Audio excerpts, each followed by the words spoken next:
Before we begin, take just 1 second. Hit that subscribe button, turn on notifications, and step into this quiet corner of the internet where real stories are told. This is a place for stories that ache, stories that heal, stories that stay with you long after the screen fades to black.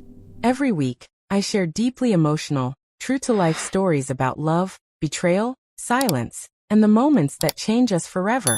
If you believe that stories have power, that they can shake us awake, hold us together when we're breaking, and sometimes even save us, then you're exactly where you need to be. Now take a slow breath, because what I'm about to tell you isn't just a story. It's a single night, a few broken sentences, and a truth that destroyed everything I thought I knew about marriage, family, and loyalty. This is the night my stepson came home drunk and told me the truth that ended my marriage. My name is Laura Bennett, and this is what really happened. It started on what I believed was an ordinary Friday night. The house was quiet, not peaceful quiet, but the kind of silence that feels heavy, like the walls themselves are holding their breath. The clock in the kitchen ticked louder than usual. Outside, the streetlights glowed faintly through the curtains, casting long shadows across the floor. I had just finished cleaning up after dinner. The last plate was drying in the rack, the counters wiped down, the smell of lemon soap still hanging in the air. I remember thinking how normal everything felt. Predictable. Safe. I was about to turn off the lights and head upstairs when I heard it. The front door handle rattled. Then the door creaked open. A second later, Ethan, my stepson, stumbled inside. Before he even stepped fully into the light, the smell reached me. Not just alcohol.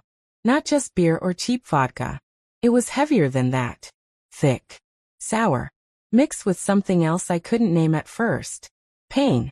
Ethan wasn't someone who drank like this. Yes, he was in college. Yes, he went out with friends. But he was usually controlled, reserved, almost too responsible for his age. Tonight he was none of those things. His eyes were bloodshot. His shirt was wrinkled and half untucked. His hair looked like he'd been running his hands through it over and over again, like he couldn't settle his thoughts long enough to stop. He swayed slightly as he stepped inside.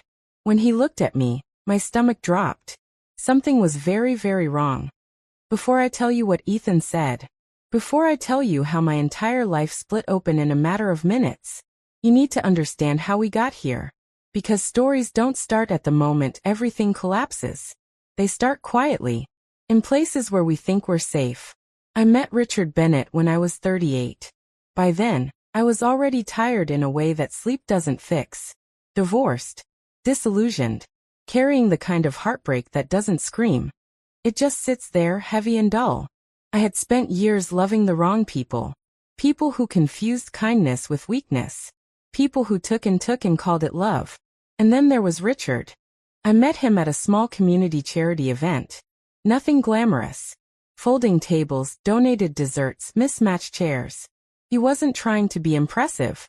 He wasn't loud or charming in an obvious way. He was just steady. At one point, I was struggling to carry a stack of heavy boxes to my car. Without a word, he stepped in and took half the weight from my arms. That small moment turned into a conversation. That conversation turned into coffee. And slowly, carefully, it turned into something real. He listened when I spoke. Truly listened. He asked questions that showed he cared about the answers. There was a gentleness about him that felt rare. For the first time in a long time, I felt hopeful.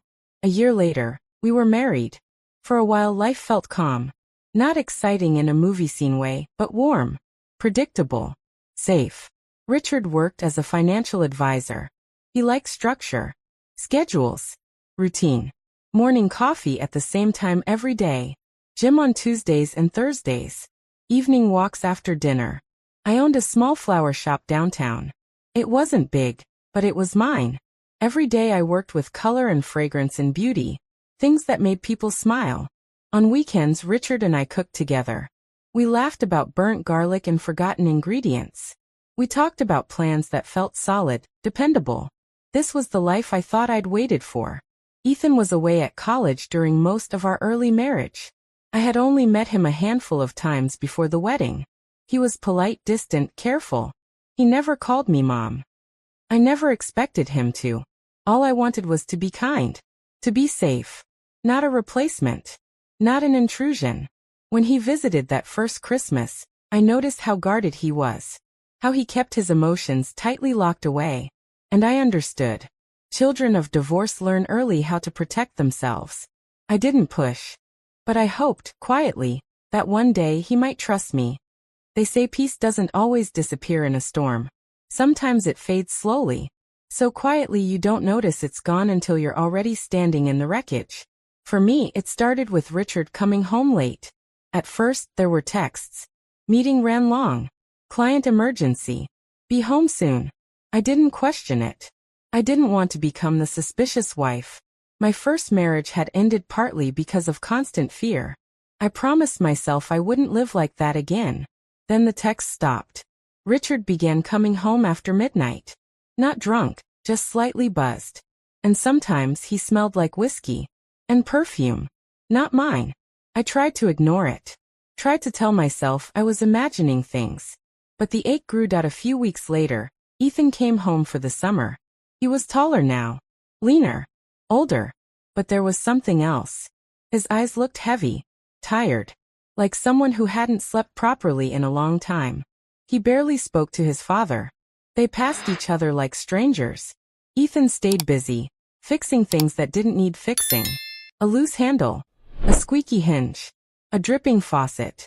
Sometimes I caught him watching me. Not in a strange way. In a worried way.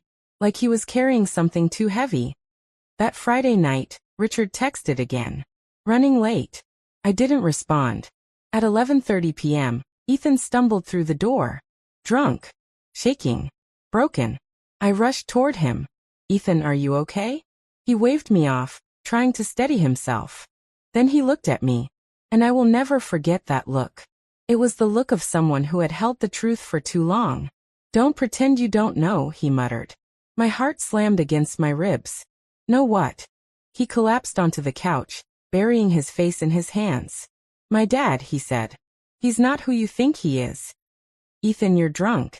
No, he snapped, voice cracking. I'm not lying, Laura.